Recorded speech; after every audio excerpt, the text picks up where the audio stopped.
शुक्रिया रजत जी। पूर्व राष्ट्रपति प्रणब मुखर्जी की नई किताब आई है द प्रेसिडेंशियल ईयर्स। करीब 200 पेज की इस किताब को हमने पूरा पढ़ा। अपनी किताब के लगभग 34 पन्नों में प्रणब दा ने प्रधानमंत्री नरेंद्र मोदी के बारे में लिखा है।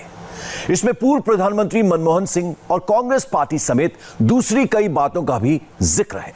लेकिन ज्यादातर लोग जानना चाहते हैं कि प्रणब दा नरेंद्र मोदी के बारे में क्या सोचते थे। पीएम मोदी के बारे में प्रणब मुखर्जी ने जो कुछ लिख गए हैं उसे सुनकर आज दिल्ली के बहुत से नेता हैरान रह जाएंगे। उन्हें यकीन नहीं होगा आज की नई राजनीति के जमाने में प्रणब मुखर्जी और नरेंद्र मोदी के संबंधों के बारे में सिर्फ नेताओं को ही नहीं, सबको सुनना और समझना चाहिए।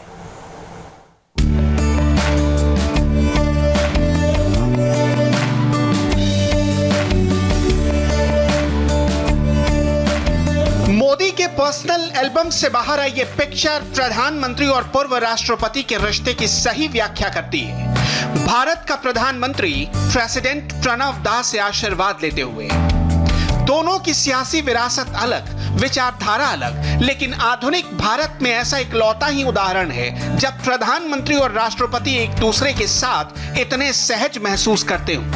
नरेंद्र मोदी के पास प्रणब दा की कुछ तस्वीरें हैं, कुछ किस्से हैं जो वो दुनिया से कभी कभार शेयर करते हैं। प्रणब दा अपने हिस्से के किस्से द प्रेसिडेंशियल ईयर्स नाम की किताब के चंद पन्नों में लिख कर गए।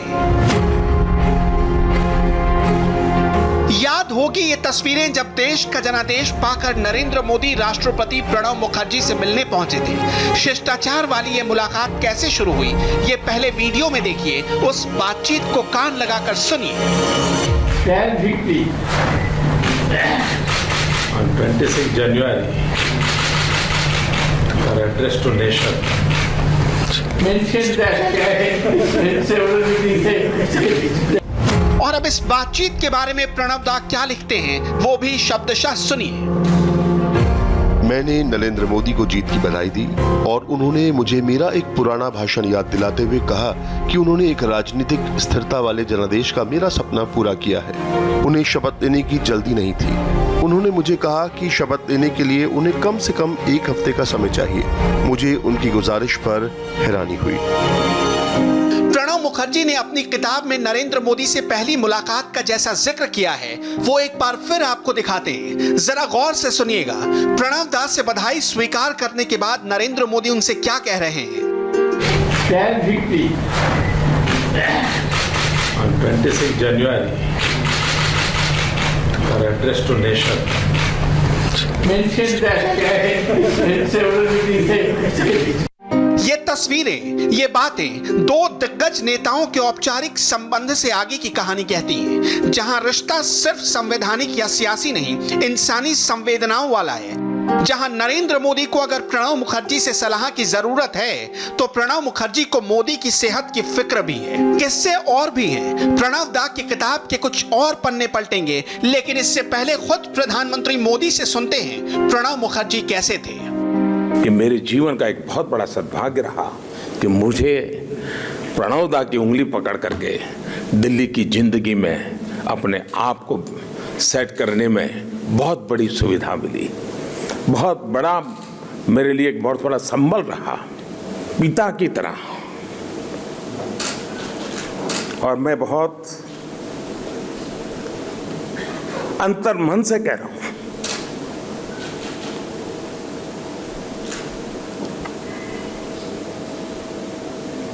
कोई पिता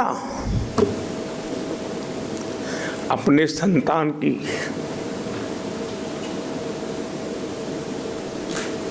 जैसे देखभाल करे। देखो मोदी जी, आधा दिन तो आराम करना ही पड़ेगा। मुझे दा कहते हैं, प्रणब दा कहते हैं, भाई इतना काहे दौड़ रहे हो, कुछ कार्यक्रम कम करो, तुम तबीयत का संभालो। चुनाव के दिन थे उत्तर प्रदेश में, मुझे कहते हैं कि भाई जीत और हार चलती रहती है, लेकिन कोई शरीक आके देखोगे कि नहीं देखोगे।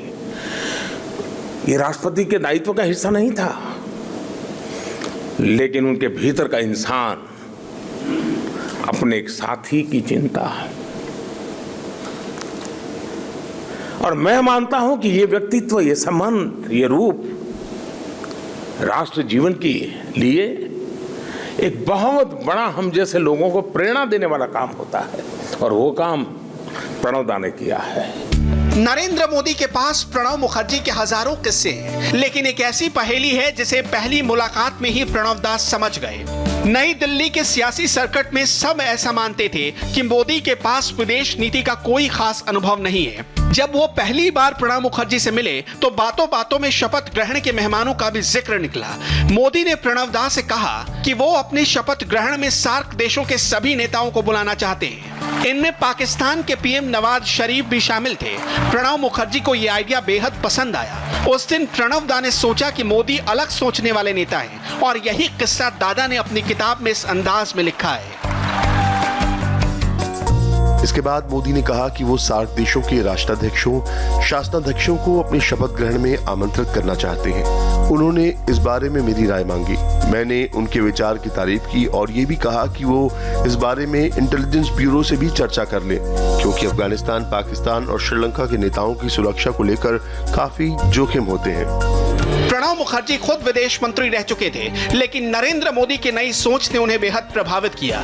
मोदी और प्रणब दा के बीच की बातचीत सिर्फ विदेश मामलों तक सीमित नहीं रही। अलग अलग विचारधारा से आने के बावजूद दोनों के बीच जबरदस्त गर्मजोशी दिखती थी। नरेंद्र मोदी ने प्रणब दा को सारी जरूरी घटनाओं पर अपडेट देना शुरू कर दिया था। राष्ट्रपति से सलाह लेने की संवैधानिक परंपरा दोबारा शुरू हो गई थी। राजनीति के इंसाइक्लोपीडिया माने जाने वाले प्रणब मुखर्जी पॉलिसी मैटर्स में भी प्रधानमंत्री को उचित सलाह देते थे, और नरेंद्र मोदी गौर से हर बात सुनते थे, जल्दी सीखते थे और फिर आगे कुछ नया सोचकर अगली मीटिंग में बताते थे। सरकार कई इनिशिएटिव लेती थी, और मेरा ये सदनसीब रहा कि मुझे हर पल उनसे मिलने का अवसर मिलता था, खुलकर के बात करने का मौका मिलता था, और बड़े ध्यान से हर चीज वो सुनते भी थे। कहीं सुधार की जरूरत होती तो सुझाव देते थे, ज्यादातर प्रोत्साहन देते थे। यानी एक गार्डियन के रूप में, एक फादरली फिगर के रूप में राष्ट्रपति की भूमिका क्या होती है, उसको कायदा कानून से, दायरे से कहीं ऊपर अपनत्व से, प्यार से, और इस पूरे राष्ट्र जीवन के परिवार के मुखिया के रूप में जिस प्रकार का उनका मार्गदर्शन रहता था, मुझ जैसे नए व्यक्ति को, जिसके पास इस तरह का कोई अनुभव नहीं था, मैं एक राज्य में काम करके आया था, ये उन्हीं का कारण था कि मुझे चीजें समझने में, निर्णय करने में उनकी बहुत मदद रही। सोचिए, प्रणब मुखर्जी तब भी राष्ट्रपति थे जब कांग्रेस के मनमोहन सिंह देश के प्रधानमंत्री थे, लेकिन मोदी और मनमोहन सिंह की वर्किंग स्टाइल में कितना फर्क है, ये प्रणब दा ने अपनी किताब में कुछ इस तरह समझाया है। मेरे कार्यकाल के दौरान नरेंद्र मोदी के साथ मेरे बड़े अच्छे संबंध रहे हैं। हालांकि हमारी मुलाकातों के दौरान मुझे कभी भी नीतिगत मसलों पर उन्हें सलाह देने में कोई हिचक नहीं हुई। ऐसे कई मौके आए जब उन्होंने मेरी जताई गई चिंताओं पर सहमति जताई थी। 2014 में बीजेपी को ऐतिहासिक जीत दिलाने वाले नरेंद्र मोदी जनता की इच्छा से प्रधानमंत्री बने हैं। वो एक मंझे हुए राजनेता हैं। बीजेपी ने उन्हें चुनाव प्रचार की शुरुआत से पहले ही प्रधानमंत्री पद का प्रत्याशी घोषित कर दिया था। वो उस समय गुजरात के मुख्यमंत्री थे। उन्होंने ऐसी छवि बनाई थी जिसे जनता ने पसंद किया।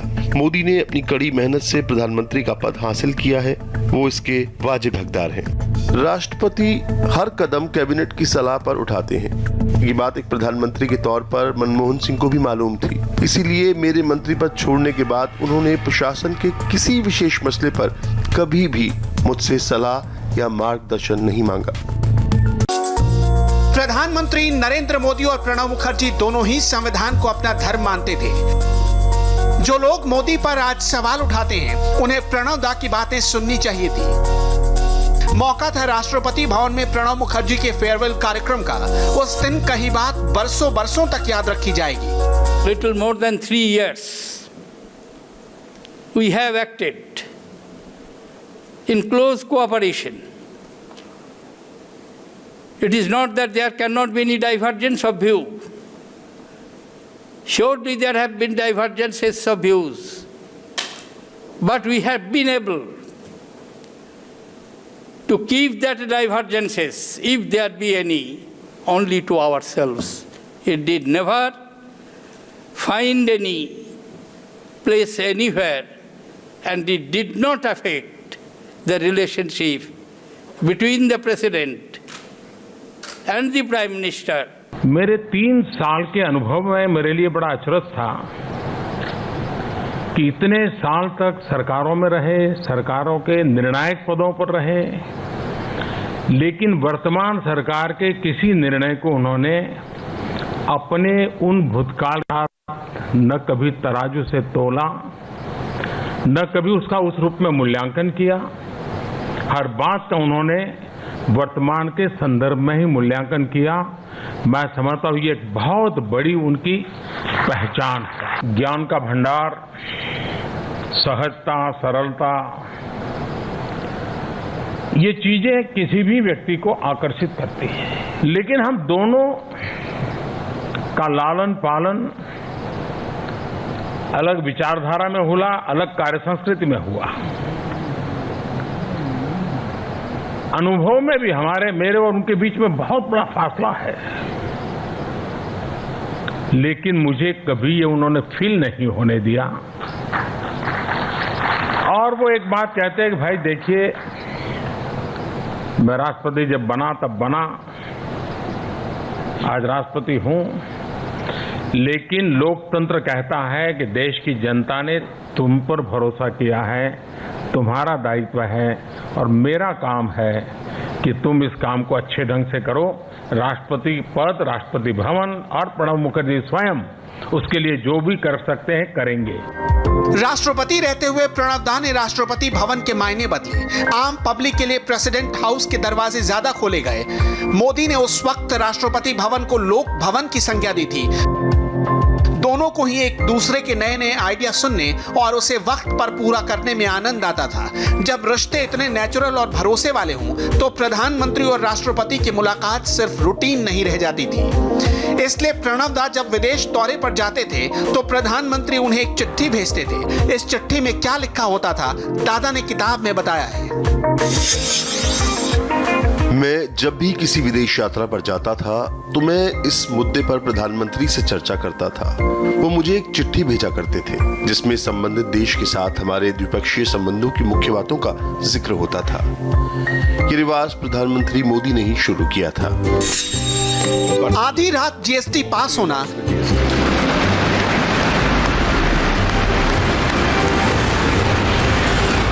संसद के दोनों सदनों में संबोधन, ये मौका प्रणब दा के लिए बेहद अहम था। एक दिन अचानक नरेंद्र मोदी का फोन आया और मोदी ने फोन पर प्रणब दा से जीएसटी का जिक्र किया। प्रणब दा को न्योता दिया गया। ये बातें किताब में प्रणब दा ने खुद बताई हैं। गौर से सुनिए। अपने आवास लौटते हुए टेलीफोन पर मेरी बात नरेंद्र मोदी से हुई। इस बातचीत में मोदी ने जोर देकर कहा कि एक व्यक्ति के तौर पर मैंने जीएसटी बिल पास करने के लिए भरपूर कोशिश की है और देश के राष्ट्रपति के तौर पर मेरे दस्तखत से ही ये कानून लागू होगा। मोदी ने गुजारिश की कि मैं संसद के उस ऐतिहासिक संयुक्त सत्र को संबोधित करूं जो 30 जून की आधी रात को होने वाला है। मैंने अपनी सहमति दे दी। राष्ट्रपति भवन से विदा लेते हुए भी प्रणब मुखर्जी नरेंद्र मोदी के साथ अपने अनुभवों का जिक्र करना नहीं भूले। जैसा कि मैंने शपथ लेते वक्त भी कहा था कि मैं अपने संविधान की रक्षा और उसका पालन करूंगा, न केवल शब्दों में बल्कि भावना में भी। इस काम में मुझे प्रधानमंत्री मोदी से बहुत सहयोग मिला। उन्होंने मुझे हर कदम पर सहयोग दिया और जरूरत पड़ने पर सलाह भी दी। वो पूरी ऊर्जा और उत्साह से देश में क्रांतिकारी बदलाव लाने के लिए काम कर रहे हैं। मैं नरेंद्र मोदी के साथ हमारे अच्छे ताल्लुकात, उनकी गर्मजोशी और विनम्र व्यवहार की अच्छी यादें लेकर राष्ट्रपति भवन से विदा ले रहा हूँ। राष्ट्रपति भवन छोड़ने के बाद प्रणब मुखर्जी एक नागरिक की तरह नई दिल्ली में रहने लगे। भारत सरकार ने प्रणब दा को भारत रत्न से सम्मानित किया। प्रधानमंत्री नरेंद्र मोदी उस दिन कितने उत्साह में थे, ये तस्वीरें गवाह हैं। 2019 का चुनाव आया, प्रणब मुखर्जी भी चौंक गए जब अपने दम पर 303 सीटें जीतने वाली बीजेपी ने मोदी सरकार में सहयोगियों को भी जगह दी। प्रणब दा ये बात किताब में लिख कर गए हैं। नरेंद्र मोदी पर शक करना गलत है, मोदी कमिटमेंट करते हैं तो पीछे नहीं हटते। प्रणब दा जिस पश्चिम बंगाल से दिल्ली आए थे,